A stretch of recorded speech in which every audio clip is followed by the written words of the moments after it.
Hello everybody, खुलुमबाय आरो बरायबाय गासिखौबो दिनै बे गोदान भिडिअ आसा खालामो नोंथांमोना गासिबो मोजाङैनो दं आरो गासिबो मोजाङै दं होनना आसा खालामना दिनै बे भिडिअखौ जागायनोसै।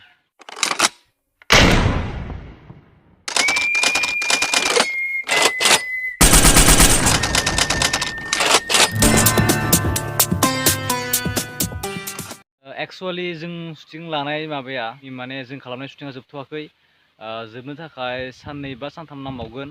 ओमफ्राय दा बे शुटिंआ सोलिगासिनो थानायनि थाखाय आङो गुबुन कन्टेन्टनि भिडिअ होनो हायाखै, जेनेबा बेलेगाव जायगा बेरायनो थांनाय एबा बेरायनाय बेफोरबायदि ब्लग बानायनो हायाखै।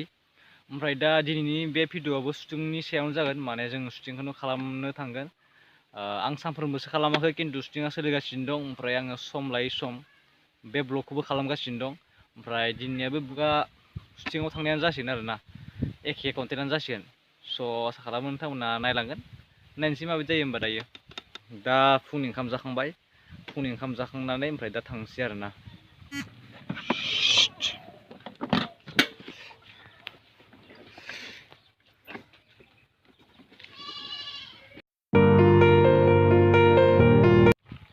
जायगायावनो शुट लागोन दिनै, जायगायावनो।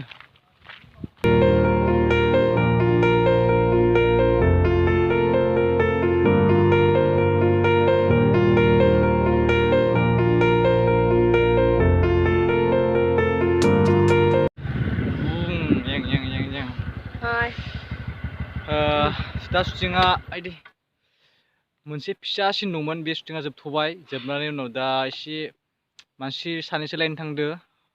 ओमफ्राय दा बेसोर फैसान्दै जों दा एसे लामाखै फैदों।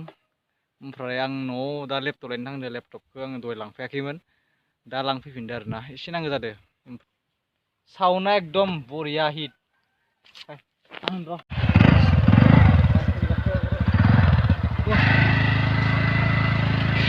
साउन्डआ जोबोद हेभि साउन्डआ।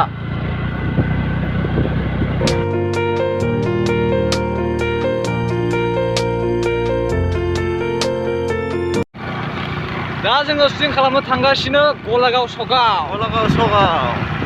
आंजों लोगोसे दं दा केमेरामेन हिर' दा।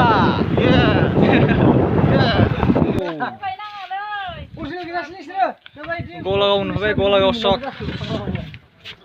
ओइ जादों गलागाव मेडिकेल। नै सासे पुलिसवालाजों लोगो हमनो नागिरदों। नै केन्देलानि गेदेर पार्सन।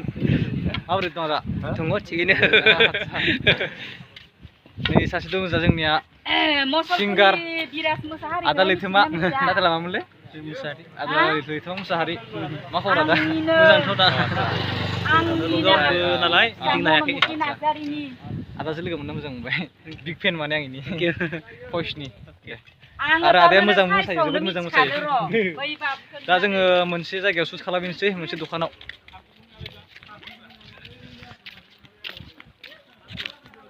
मा खबर?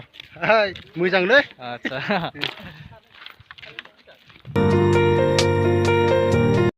आदा नै बिथाङा जाहैबाय पुलिस अफिसार होदो। बिथांखौ नोंथांमोना नुबाय जानांगौ गुगोल बाबायाव। मा खबर आदा, मा खबर? मोजां। मोजांथ'ना?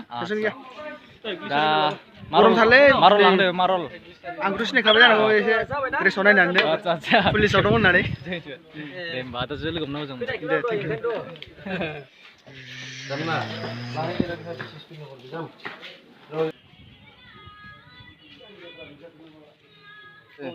दे action.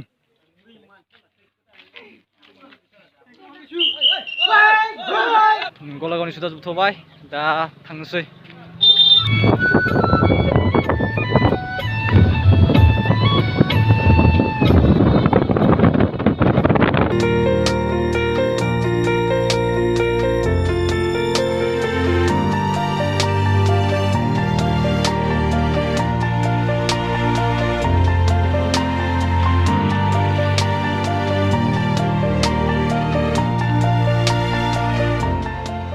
Don Bosco School, Salesians of Don Bosco, Dumni 781373, Baksa BTD, Assam. नोंथांमोना फरायबा फरायफैनाय गलागाव शुट खालामना फैनानै दा जों फैदों दुमनियाव। दुमनियाव मोनसे सिन लाहांदों ओमफ्राय दा जों दंफैयो दुमनि डन बस्क' स्कुलाव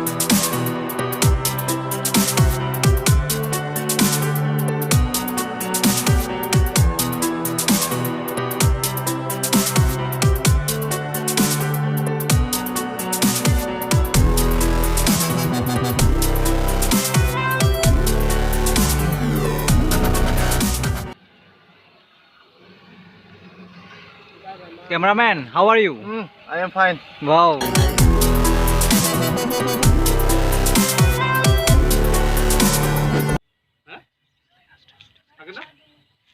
So दिनै बे भिडिअ बेखिनियावनोसै आसा खालामो नोंथांमोना मोजां मोनगोन मोजां मोनदोंब्लाथाय जि खालामनो गोसो खालामदों अब्ला दिनैनि थाखाय बयनिसिम गोजोन्थों and goodbye.